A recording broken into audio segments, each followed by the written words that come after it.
ഓരോ കുറ്റത്തിനും ഓരോ ശിക്ഷയുണ്ട് നമ്മുടെ നാട്ടിൽ. എല്ലാം എഴുതി വച്ചിട്ടുമുണ്ട്. കാലക്രമത്തിൽ അവയെല്ലാം പരിഷ്കരിക്കപ്പെടുന്നുമുണ്ട്. അത് വിശദവുമാണ്. ഒരാൾ മറ്റൊരാളെ കൊന്നാൽ അതെങ്ങനെ കൊന്നു, ഏത് സാഹചര്യത്തിൽ കൊന്നു, ആ കൊലപാതകത്തിന് മനഃപൂർവമായ ഉദ്ദേശമുണ്ടോ, കരുതിക്കൂട്ടിയുള്ളതാണോ? ഇങ്ങനെ തുടങ്ങി എണ്ണിയാൽ തീരാത്ത സാഹചര്യങ്ങളെ കോടതിയിൽ വിചാരണ ചെയ്താണ് കുറ്റത്തിന്റെ ഗ്രാവിറ്റി അഥവാ ആഴം നിശ്ചയിക്കുന്നത്. ശിക്ഷ വിധിക്കുമ്പോഴും ഈ കണ്ടെത്തലുകൾ നിർണായകമാകും. കണ്ണിന് കണ്ണ്, ചോരയ്ക്ക് ചോര എന്നതല്ല നമ്മുടെ നിയമപാലന നിയമനിർമ്മാണ രീതി.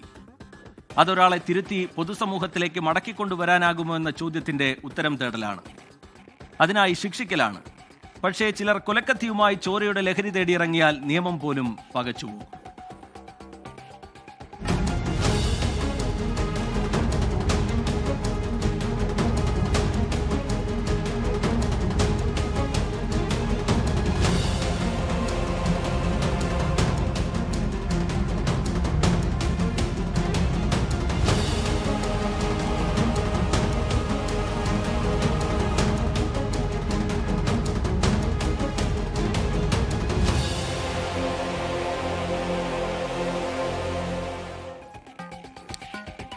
ചെന്താമര എന്നത് ഇന്നൊരു മനോഹരമായ മലയാള പദമല്ല. മലയാളിക്ക് ഒരു പച്ചക്കുളത്തിലെ ചുവന്നു വിടർന്ന താമരയല്ല. കേട്ടാൽ രക്തമുറയുന്ന ഒരു ഹൊറർ കഥയുടെ വില്ലനാണ് ചെന്താമര. കെട്ടുകഥയല്ല, ആർക്കും പിടികൊടുക്കാത്ത കുടില ചിന്തയുടെ മരണത്തിന്റെ ലഹരി പേറുന്ന മനസ്സിന്റെ ഉടമയാണ് അയാൾ. അയാളുടെ കൊലക്കത്തിക്ക് ഇനി ആരാണ് ഇര എന്ന ചോദ്യത്തിന് പോലീസിനോ കോടതിക്കോ പോലുമില്ല ഉത്തരം. ചെന്താമരയുടെ ചോരക്കലി അടങ്ങാൻ മതിയായ ശിക്ഷയാണോ കിട്ടിയത്? ഇനിയുള്ള കൂട്ടക്കൊലയിൽ എന്താകും ചെന്താമരയെ കാത്തിരിക്കുന്ന വിധി? കുറ്റവും ശിക്ഷയും ആരംഭിക്കുകയാണ്. സ്വാഗതം റിപ്പോർട്ടിലേക്ക്.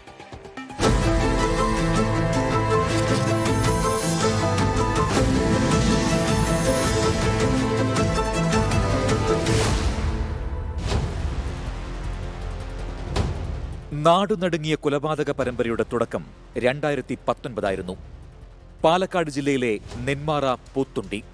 ദൃശ്യഭംഗിയുള്ള പാലക്കാടൻ ഗ്രാമം. വേലകളിയുടെ പേരിൽ ലോകമറിയുന്ന നെന്മാറ.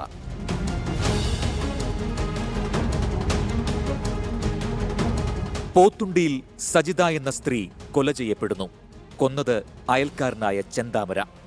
ലോറി ഡ്രൈവറായിരുന്ന ചെന്താമര നെന്മാറ പോത്തുണ്ടി തിരുത്തംപാടം ബോയൻ കോളനിയിൽ സജിതയെ കൊലപ്പെടുത്തിയത് ഒരു അന്ധവിശ്വാസത്തെ തുടർന്ന് അയാളിൽ ഉടലെടുത്ത ശത്രുത കാരണമാണ്.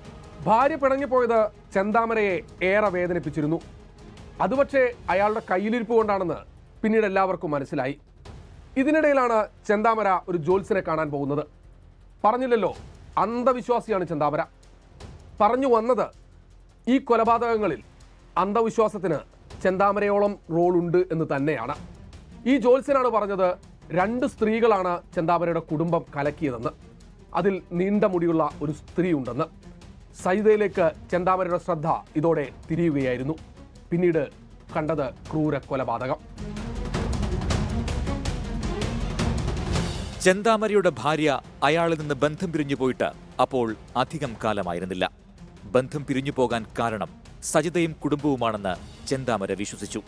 ചെന്താമര എപ്പോഴും അന്ധവിശ്വാസത്തിന്റെ പിടിയിലായിരുന്നു. ലഭിക്കുന്ന വരുമാനത്തിൽ ഏറിയ പങ്കും നാട്ടിലെ മന്ത്രവാദികളും പൂജാരികളും ജ്യോത്സ്യന്മാരും കൊണ്ടുപോകുമെന്നാണ് ബന്ധുക്കൾ പറയുന്നത്. ഭാര്യയുടെ ആഭരണങ്ങൾ ഈ ആവശ്യത്തിനായി അയാൾ വിറ്റുതുലച്ചിരുന്നു. വീട്ടിലെ പ്രശ്നങ്ങൾ രൂക്ഷമായപ്പോഴാണ് ഭാര്യ വീട് വിട്ടത്. ഇക്കാര്യത്തിലും ചെന്താമര ജ്യോത്സ്യന്റെ സഹായവും ഉപദേശവും തേടി. നീണ്ട മുടിയുള്ള ഒരു സ്ത്രീയാണ് പ്രശ്നങ്ങൾക്ക് കാരണം. അവർ അധികം ദൂരെയല്ല. ജ്യോത്സ്യന്റെ ഈ പ്രവചനം കേട്ടപ്പോൾ തന്നെ ചെന്താമരയുടെ ആലോചന അയൽക്കാരിലേക്കായി. ഒടുവിൽ അത് നീളൻ മുടിയുള്ള സജിതയെന്നുറപ്പിച്ചു.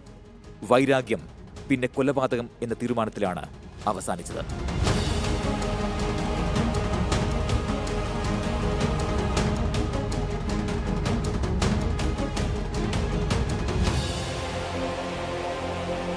ചെന്താമര സജിതയെ വീട്ടിൽ കയറി വെട്ടിക്കൊലപ്പെടുത്തി. കേസിൽ അറസ്റ്റിലായ ചെന്താമര ജയിലിലായി. കേസിൽ വിചാരണ തുടങ്ങാൻ ഏതാനും മാസങ്ങൾ മാത്രം അവശേഷിക്കുമ്പോഴാണ് വിയ്യൂർ ജയിലിൽ നിന്ന് ചെന്താമര ജാമ്യത്തിൽ പുറത്തിറങ്ങിയത്. ജാമ്യം കിട്ടി ചെന്താമര ജയിലിൽ നിന്ന് ഇറങ്ങുന്നു എന്ന് കേട്ടപ്പോഴേ നാട്ടുകാർ ഭയന്ന് വിറച്ചു തുടങ്ങി. കാരണം ചെന്താമരയെ അവർക്കറിയാമായിരുന്നു. ഈ പ്രദേശത്തേക്ക് പ്രവേശിക്കരുതെന്ന കൃത്യമായ രീതിയിലുള്ള ജാമ്യ വ്യവസ്ഥയുണ്ടായിരുന്നു. പക്ഷേ പോലീസിനോട് പറഞ്ഞിട്ടും അവർ കേവലം ചെന്താമരയെ ഉപദേശിച്ചു വിടുക മാത്രമാണ് ചെയ്തത്. അതുമാത്രമാണ് ഇരട്ടക്കൊലപാതകത്തിലേക്ക് നയിച്ചതെന്ന് നിസ്സംശയം നമുക്ക് വിലയിരുത്താവുന്നതാണ്. 2024 നവംബർ ജാമ്യത്തിൽ പുറത്തിറങ്ങിയ ചെന്താമര നെന്മാറ പഞ്ചായത്ത് പരിധിയിൽ പ്രവേശിക്കരുതെന്ന പാലക്കാട് അഡീഷണൽ സെഷൻസ് കോടതി 4-ന്റെ ഉത്തരവുണ്ടായിരുന്നു. ഈ ഉത്തരവിന് പുല്ലുവില കൽപ്പിച്ചാണ് ചെന്താമര വീണ്ടും കൊല്ലപ്പെട്ട സജിതയുടെ തൊട്ടടുത്ത അതേ വീട്ടിൽ താമസിക്കാനെത്തിയത്. അവിടെ ചെന്താമര വെറുതെ ഇരുന്നില്ല. സജിതയുടെ കുടുംബത്തെ നിരന്തരം ഭീഷണിപ്പെടുത്തി.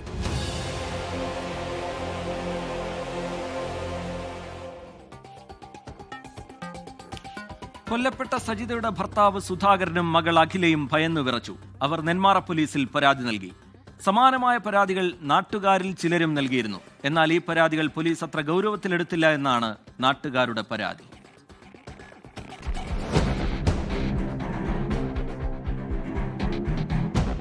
പട്ടാപ്പകൽ രാവിലെ 10 മണി.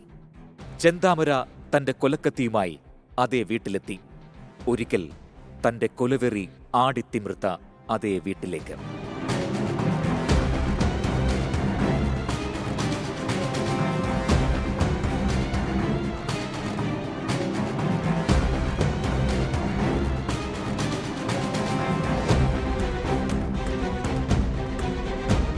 ഇക്കുറി ലക്ഷ്യം കൊല്ലപ്പെട്ട സജിതയുടെ ഭർത്താവ് സുധാകരൻ, മക്കൾ, മറ്റു ബന്ധുക്കൾ. സുധാകരനെയും സുധാകരന്റെ അമ്മ ലക്ഷ്മിയെയും അയാൾ അവിടെ വെട്ടിക്കൊന്നു. ഇതിനുശേഷം ഒളിവിൽ പോയ ചെന്താമരയ്ക്കായി തമിഴ്നാട്ടിലുൾപ്പെടെ പോലീസ് വ്യാപകമായി തിരച്ചിൽ നടത്തി. പോത്തുണ്ടി വനമേഖലയിൽ ഒളിവിലായിരുന്ന ചെന്താമരയെ അതിനാടകീയമായി രാത്രി 10 മണിയോടെയാണ് പോലീസ് പിടികൂടുന്നത്.